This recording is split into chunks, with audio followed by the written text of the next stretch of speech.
This moment is beautiful. For we have gathered. This moment is beautiful. For we have gathered in common purpose. This moment is beautiful. For we have gathered in common purpose to do important work. This moment is beautiful. For we have gathered in common purpose to do important work that only we can do. This moment is beautiful. For together we recreate the world. There's a secret remedy hiding underneath the tree, in the seed from which we came together. Women of the world unite. Cast aside for centuries, bound in chains of slavery, waiting for the roots to come together. Women of the world unite. For the sake of humanity, Unite. in the name of integrity, Unite. to retrieve our felicity, Unite. and all of our diversity. Unite. Use your gift with wisdom, Unite. for the future of our children, Unite. to protect our planet. Unite. If you wish to live in peace, unite with your ancient wisdom, with your natural rhythm, with the light you have hidden. You will elevate your power like a beautiful flower. Breathe the love that brings us all together. Women of the world unite. Now the seed begin to sprout. Women of the world we shout. Races and religions come together. Women of the world unite. Stand up for the tree of life. Hug the darkness with our light. We can heal our pain when we're together.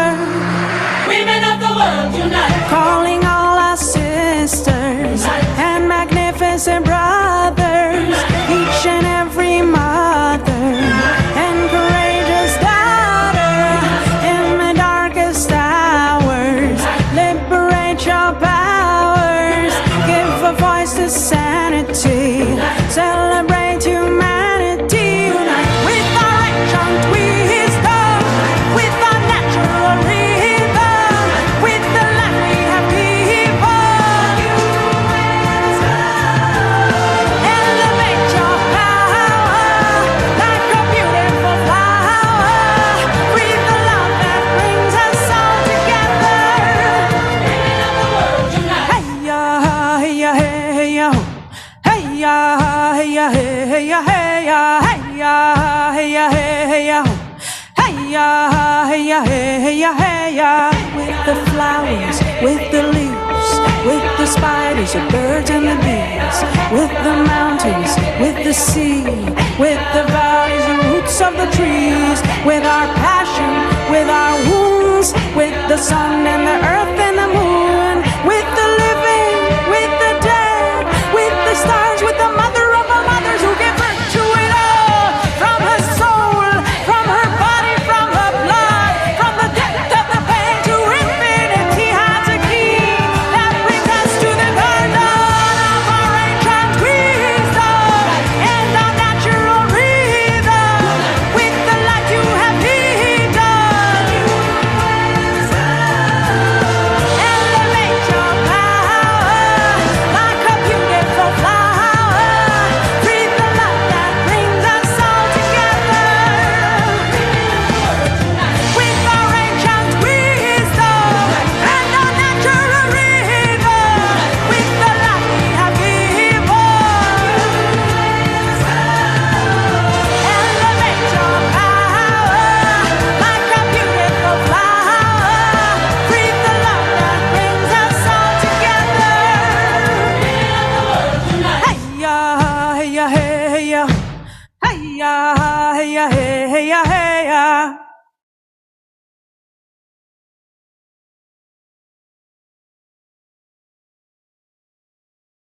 My name is Joanne Walsers, and I stood in this pulpit a year ago, infused with intense anger, severe frustration, and a depressingly pervasive malaise as a result of the Dobbs versus Jackson decision, which overturned Roe v. Wade. The world as we had known it as U.S. citizens, where safe, legal, and accessible abortion for most of us was the law of the land, and now we've been thrust into a frightening trajectory that could give rise to a reality akin to the dystopian nightmare expounded upon in Margaret Atwood's The Handmaid's Tale. The opponents of Roe quickly set about passing legislation banning or severely limiting access to abortion in nearly 24 states. Total abortion bans were signed into law in Alabama, Arkansas, Idaho, Missouri, Oklahoma, North and South Dakota, Tennessee, Texas, and West Virginia as of this past November 2023. Ironically, now that data has had a chance to be collected in the aftermath of Dobbs, the number of abortions reported in the U.S. have increased substantially. The end of Roe was supposed to bring a decrease in abortions, but the data show that this has literally backfired. The New York Times podcast, The Daily, interviewed Margot Sanger-Katz, yes, that Sanger, a journalist covering health policy.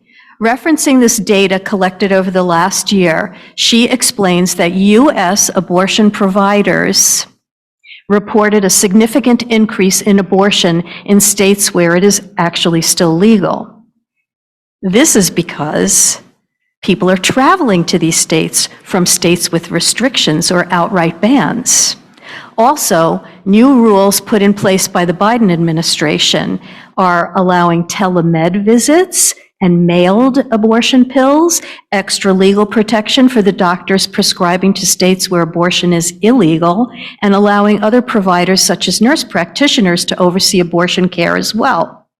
The desired outcome of these punitive laws has been rendered moot to some degree, although the political machinations to eradicate all abortions fervently continue to thwart our ability to control our fertility. And so we have moved from a spate of anti-abortion terrorists murdering doctors to a society which is forcing people to contend with crisis pregnancies and literally risk death before being provided life-saving care. The anti-abortion rhetoric being used by zealots to fuel the pro-birth agenda is fraught with legal medical misinformation. Consider the following information from the Planned Parenthood website, and I quote, "So much of the language used by folks trying to ban abortion is meant to shame people who have abortions and make them feel like their decision is wrong or immoral. Take, for example, the phrase late-term abortion. It's actually a made-up phrase that has no basis in medicine.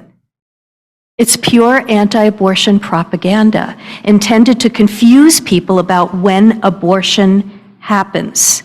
Pregnancy is full-term from 39 to 40 weeks, and late-term at 41 weeks. These are medical terms used by doctors.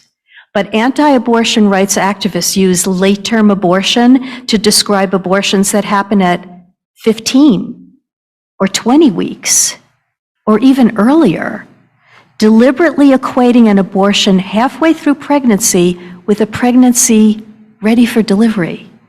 This isn't an accident. It's another lie they tell to scare people, spread misinformation, and shame pregnant people for the decisions we make about our own bodies. Another inconvenient truth for lawmakers is that they're the ones who created the environment in which more people need abortions later in pregnancy. Abortion bans make people travel out of state to get care and cause a backlog of patients at health centers, forcing people to delay their abortions. and other restrictions like waiting periods, mandatory ultrasounds, parental notification laws, and laws prohibiting health insurance or Medicaid from covering abortion care create even more barriers that lead to later abortions. People have to wait to gather the money they need for care, wait for permission to get an abortion, or literally just wait because the state forces them to take a time out.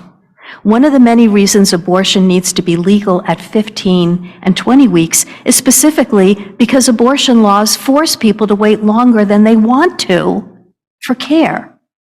End quote. Last year, I advocated that we stand on the side of love and be open to conversations with our families, friends, neighbors, coworkers, and even our political opponents on this issue. Now I want to posit a few other approaches to reframing the debate.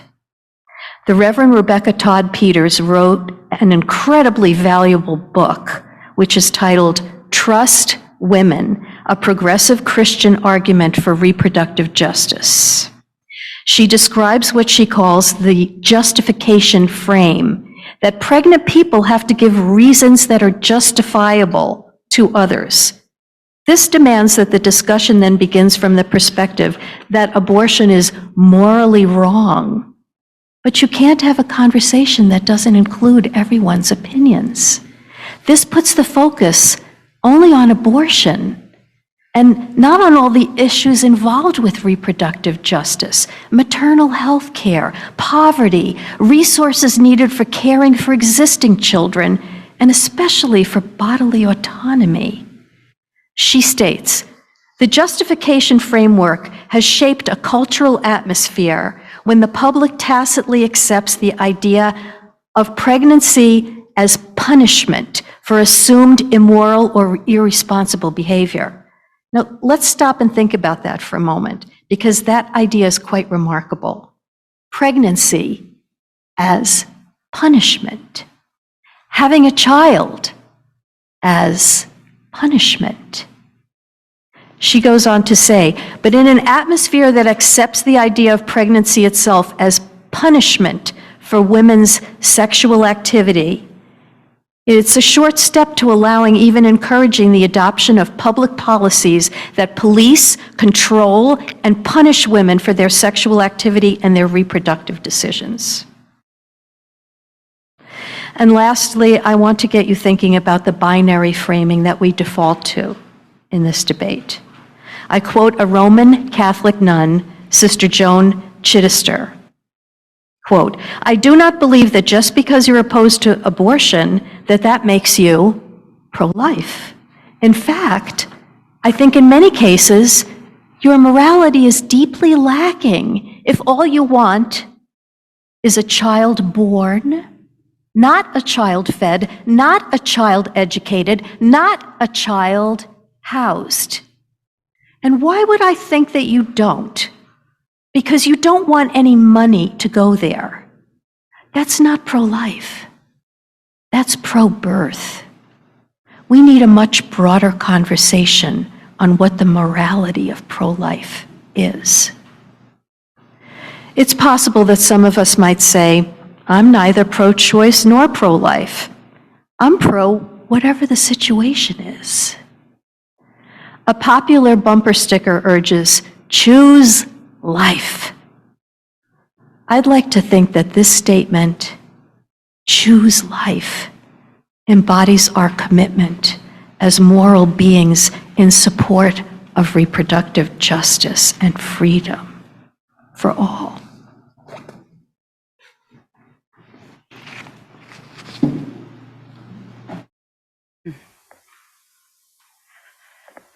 Thanks, Joanne.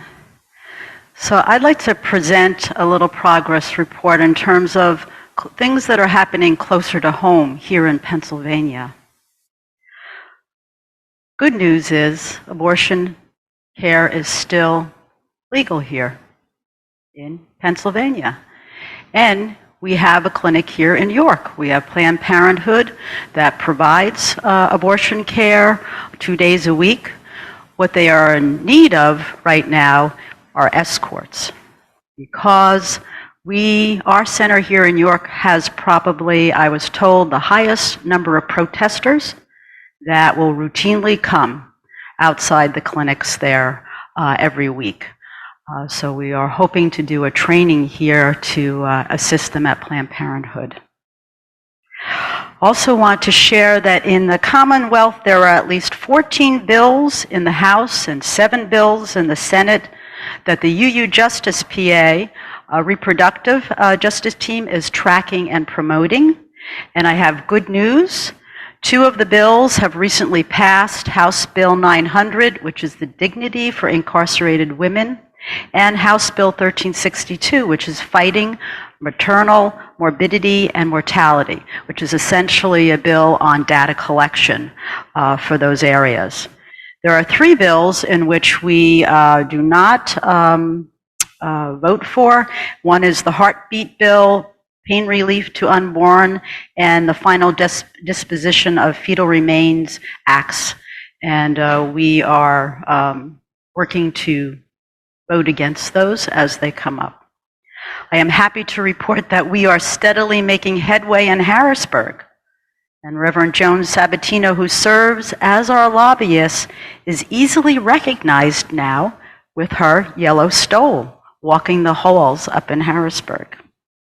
Recently, the Speaker of the House called out hello from her podium on the floor during a session to welcome Reverend Joan back after a medical leave of absence.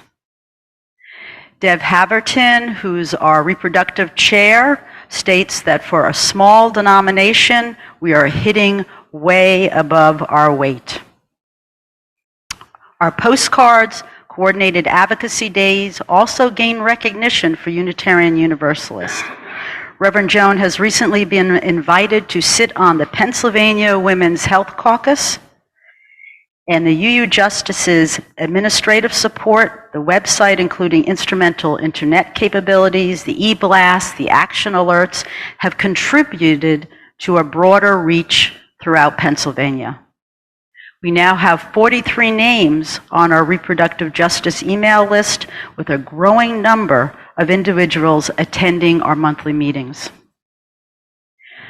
We also have a recognition and awareness that our efforts are building. And in addition, we partner with other organizations that support reproductive justice as well. I serve on the board of UU Justice PA because I believe doing the advocacy work from a faith-based foundation allows me the opportunity to practice my UU principles and to apply them out in the world. It's important to remember that the only things breaking down in our lives right now are the ways of living and thinking that are really no longer sustainable. Developing strategies to enhance our personal resilience and hope makes room for the big shifts in our lives and is our greatest ally in these extreme times.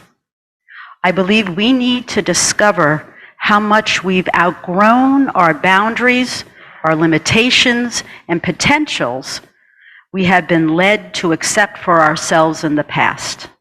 It's a new day. In the words of Reverend Aaron Payson of the UU Church of Worcester about hope, he wrote, "Hope is the ability to discover that there is something important to do, or some important stance or way of being, regardless of the outcome. Because the absence of that doing, being, or saying, we are less than what we could be." Hope is not about the ends. It is about the work towards a world we have an obligation to create. And so, we continue to do the work in hope. Well, you may be wondering right now, maybe what can you do to help to ensure reproductive justice? And I'm going to make a few suggestions about that. So first and foremost, your monetary donations are essential to continue any type of advocacy work, regardless of what organization that you choose. Consider also supporting not only our parent organization, UU Justice, but organizations like Planned Parenthood and the Women's Law Project in PA. They do fabulous work. Raise your voice. Do not be silent any longer. The rules have changed. We need to step out beyond the limitations that we have accepted. Engage people. Good way to connect is start with, did you know? And regale them with what you know. Participate in postcarding Sundays, and there's going to be one early in February. Make a point of learning who your representatives are in your area. Call them, write them, email them. If you need help, someone from the UU Justice Committee would be happy to walk you through that process. And commit to being informed and vote. Move your body. Enjoy creative activities. Connect with others. Keep your energy flowing and take time to be in nature. In closing, I leave you with these words. It is no longer a choice between being left or being right, but rather it is a matter of life and death. Our reproductive freedoms and democracy continue to be at stake, and we are living in a very potent, transformative time, and your participation in all of this matters.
We extinguish this flame, but not the light of truth, the warmth of community, or the fire of commitment. These we carry in our hearts until we are together again. So, Spirit of love, grant us the courage to look out with open eyes upon this broken and bleeding world. Let us not blink nor turn away, but focus on that one important thing that we can do today to affirm the worth and dignity of another. May we accept what we are capable of doing and know that doing it matters. Blessed be, amen.